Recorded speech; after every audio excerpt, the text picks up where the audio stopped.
BBC News theme by TV Theme Tune Factory on Amazon Music.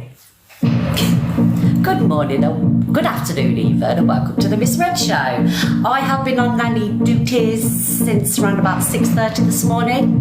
My ears have officially been talked off. I am not in a very good place mentally, one must be honest. Yes, Joey. But anyway, I'm here now, so yes, buckle up, buttercups, you know what I mean?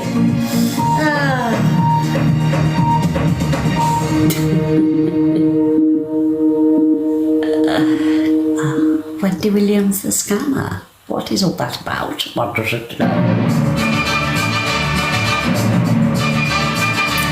Thank you, Nanny. Big love, Tina. What the fuck is this? What TV programme is this off? Can anyone tell me? Ski Sunday. What is Ski Sunday? Alexa, off. I've never heard of the Ski Sunday. Black Beauty? No, because Black Beauty's da da da da da da da da da da da. That's Black Beauty. Yes. Years old, like me. Thank you everybody for the love. Right guys, so I've got nothing written down. Because I'm totally unorganised today, but you've got to allow it just for today, guys, you know what I mean? You're lucky to be seeing me, to be fair, because I just want to get to bed and watch Real Housewives and recover after, I know Sarah, I haven't, and recover after, you know, the horrendous morning with the grandchild chewing my ears off. I think she's got ADHD, to be fair, like me, because, oh my God, she doesn't, no, literally, she doesn't stop talking. I can't cope with it. Let's hope she hasn't anyway, but there are a few telltale signs there, do you know what I mean?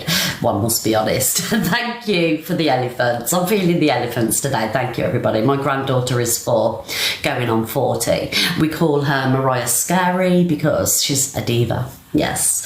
If you're seeing the emojis, hold my Crocs, that is inspired by our Tilly.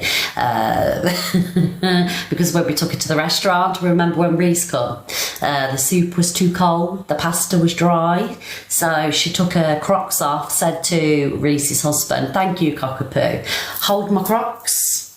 I'm going to complain to the waitress. That is a true story. Right, let's get on with the FYP news, right? So, anyway, going on to Katie B, because I've just been in there and watched that. Hold my beer, exactly.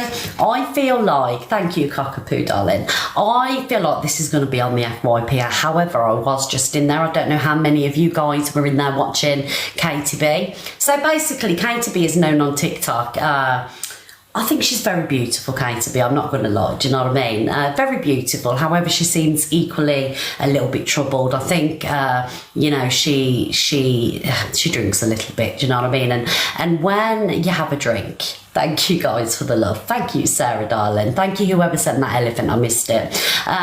Yeah, so I think she drinks and she does naughty things, and I can relate to that. Do you know what I mean? Like, I haven't had a drink for 4 years. It's been literally 4 years since I had a drink, because when I used to drink, I was very volatile and very naughty, to the point where nobody wanted to really go out with me because I just do naughty things. You know what I mean?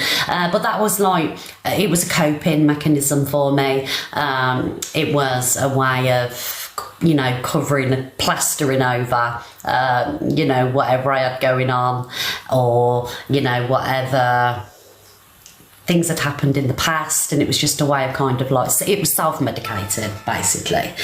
So I had to do something about it. I had to stop drinking, otherwise I would have lost my husband. I would have gone to prison for drunk and disorderly. I wasn't really drunk on holiday. I had a couple of pints. I'm not an alcoholic, but I used to binge drink, but alcohol doesn't agree with me, because you got to remember, I didn't have my ADHD diagnosis at the time, so water and oil, like CLA, do you know what I mean? I didn't fight or anything like that. I was just naughty, gobby, you know, jumping on tables, being crazy, do you know what I mean? It was that kind of drunk and disorderly.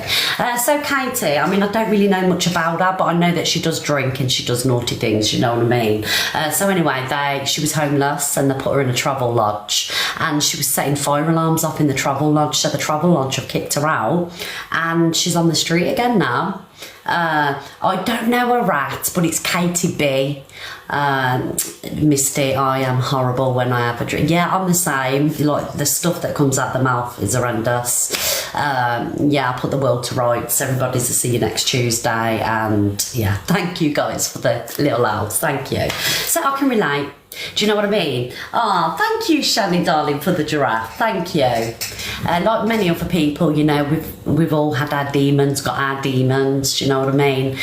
So I do feel sorry for her in that respect, because having an addiction or, you know, self-medicating, hello, Pearl, my love, is a terrible place to be. So I'm not here to judge. However, it gets to a point where you kind of like have to stop thinking that the world owes you a favour. I was in that mentality that the world owed me. Yeah, my Birmingham accent then, owed me a favour.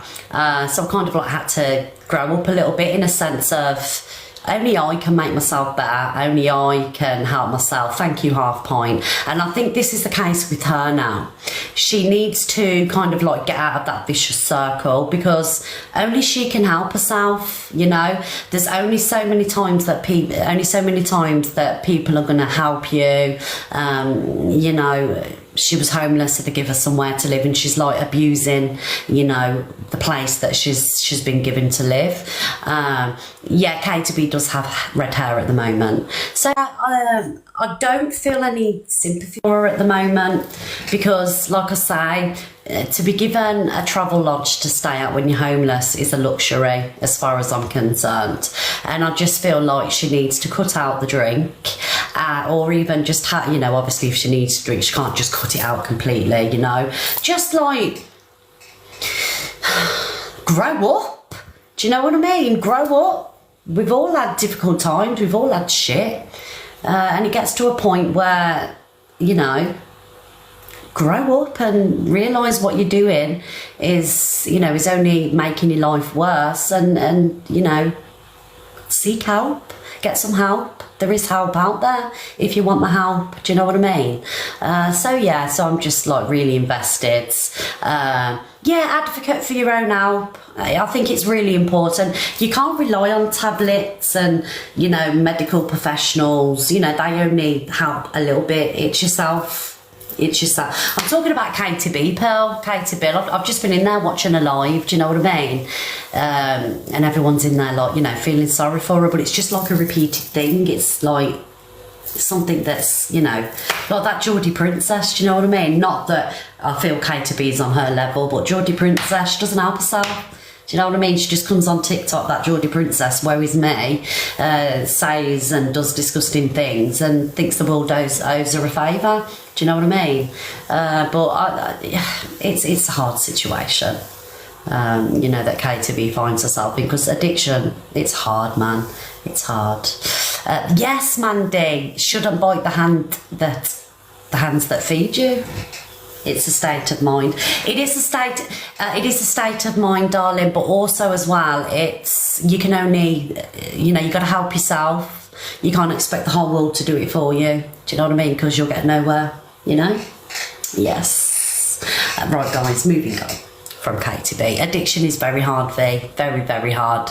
You know, on top of, like, you know, binge drinking. I also had a painkiller addiction. Do you know what I mean? I chopped my finger off. Yeah, I punched a window drunk. This was 18 years ago, and I chopped my finger completely off. Do you know what I mean? And I had to sellotape it up. I went to the hospital, though, took the sellotape off, and the finger just fell out. So yeah, I've been there, done that, wore the t-shirt. You know what I mean? But I am proof that you can, you know, you can get through it, fight your demons, and, you know, stop living in the mentality of woe is me, because there is all, I know, Pearl, there is worse people off than you. Do you know what I mean? So yeah, we get there. I don't think I've ever told anybody that on here, have I? See me spilling all the secrets? Yes, I can see it all over the FYP now. Do you not drink at all? Now, I have, like, when I was on holiday, because we're in the sun and, you know, it's it's hard jumping in and out of the pool, it's nice to have a cold beer in it. So I did have a couple of beers. Yeah, set a bar. I didn't remember getting home, but I didn't drink the vodka and the Red Bull and, you know, everything else that you mix with it, sambucas and whatnot. It was just a beer. Yes. And I never drank again. Sorry guys, sorry for going on and boring you all. Also on the FYP as well, I've seen some like serious stuff. I can't show you videos guys because Simon's got his phone, so I can't show you any videos. We'll do that again tomorrow, don't worry. Oh yeah, cold beer. Oh, the Alf Bar one. So there is Jack, who is Alf Bar's ex-best friend, has said that he was sexually assaulted, essayed. And speculation is that it is the Alf Bar one, and you know, Alf Bar kind of confirmed it herself last night. Thank you for the love, guys. Trigger warning, yes, thank you. We'll put a trigger warning up here. Now, it's all over the FYP, guys. Just type in Alf Bar and Jack. Yes. So, Alf Bar is basically saying that she got drunk, she got smashed on a bottle of gin, she had 35 units of alcohol. I don't know who measures the alcohol, but anyway, she had 35 units, got absolutely smashed, pissed her trousers or whatever. And yeah, I do too. And Jack removed her trousers and put her to bed, and she said that she doesn't know if actually she was assaulted. I just want to say something now, right? What Jack did was kind.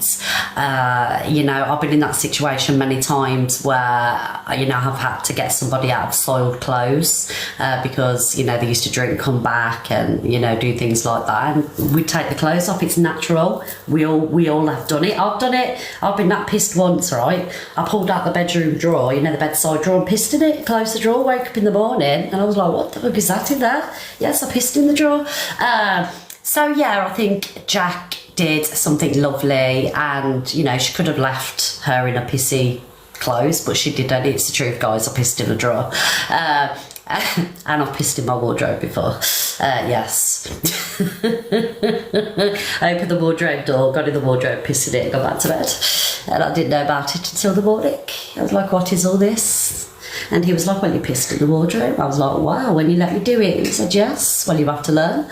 And I did. So, yeah. Also, I don't believe for 1 minute that Jack, you know, essayed the Alf Bar one. I really, really don't. The Alf Bar one also said that because she was drunk, that would automatically make her more of a victim. Because she was drunk. I don't think so, darling. Just because you're drunk, intoxicated, it doesn't make you a victim or more of a victim. Let me tell you why. Because many of us have experienced domestic violence, right, guys? This is a little bit triggering now. Many of us have experienced DV at the hands of a partner that goes out drinking, comes back and beats the shit out of you. Myself included. So I wasn't drunk, they was drunk. However, I was the one that was at frets. Do you know what I mean? So being drunk doesn't automatically put you in victim mode. So there you go. Do you know what I mean? It's just the stuff that she comes out with. I can't cope. When I heard that, I thought, oh, get out of here. Because you was drunk, you're automatically a victim. Tell that to domestic violence sufferers that suffer at the hands of alcoholic partners. You know, they're sat there in the pyjamas watching TV and the next minute the door swings open. You know what I mean? Get out of it. She didn't say victim, she said vulnerable. It's still bullshit. The Alf Bar one said that. It's bullshit. Her mum's constantly off her fat. Yeah, her mum's always off her chops, always off her chops. She then said later she was never essayed, did she? I'm really... Well, it's just a new chapter unlocked, isn't it, with the Alf Bar one? I don't believe for 1 minute that Jack would have done anything to the Alf Bar one. Jack, Alf Bar's ex-best friend. Jack comes across as a lovely lad. She doesn't, you know, he doesn't come across as a liar to me. I've never heard one lie out of his mouth, to be honest. So I'm more inclined to believe Jack. Do you get what I'm saying? Tell me, please. Tell me, have you ever associated lies with Jack? No, not sobriety Jack, darling. Thank you, Karen. Alf Bar's ex-best friend, Jack. Yeah, thank you for that, Sarah. Jack is Jan 2 Soup on here. So go check out Jan 2 Soup. Jack isn't a liar. Jack's mum's also lovely as well. Yes, thank you, Pearl. Jack's mum's also lovely as well. Very respectful lady, and I think that Jack's mum has done a wonderful job with Jack. So that they don't scream liars to me. But I can't wait to see what unfolds with this, to be honest with you guys. They really did try to help Alf Bar. So basically, Alf Bar said that she walked away from Jack, but she didn't. Basically what happened was Jack's mom said to Alf Bar that she couldn't go live from the house with gifts on, something to do with, you know, begging or something like that. I don't know, but she was very strict about it anyway, was Jack's mom. And I think when you're living in someone's house, you have to respect their rules. Alf Bar didn't like them rules, so Alf Bar left, and that's how that friendship ended, you know. Yeah, she never got kicked out. Remember Jack's mum come on and shown the screenshots of her telling Alf Bar not to go live from the house or beg for gifts. And Alf Bar was like, no, piss off. You can piss off, I'm going live. So that's why she left. Do you know what I mean? Yeah, Jack's mum had morals. Exactly that. Also as well, guys, I've seen over the FYP a news article. Thank you, Karen, darling. A news article. Look at us trending number 444, guys. We've been on 33 minutes or 30 minutes. Thank you very much. We always get up there on that trending. Well done, Team Red. So also on the FYP, I've seen news articles of Deidre. Thank you guys for the response. I don't know how credible this news article is, I've got to be honest with you, because we see, is it fake, Lydia? I got sent it on Instagram, and thank you, Pearl, thank you, my love, thank you, Sarah, and I weren't convinced. So people are asking me, are you going to be reporting on the news articles? I said no. I said because I won't report on things if they're not credible, because I've done it in here a few times and they haven't been credible, you know what I mean? And it gets me into trouble, and I don't want to do that. And people start, you know, disbelieving, you know, what you're trying to put out there. Alex said it's not fake. Alex, is it not fake, darling? Alex, how do you know? Thank you, proud mama, darling, for the response and everything else. Simon and everybody else for the love. When I open the boxes, guys, don't forget that it is Whinge Wednesday. So if there's something on the FYP that I haven't covered this week or last week,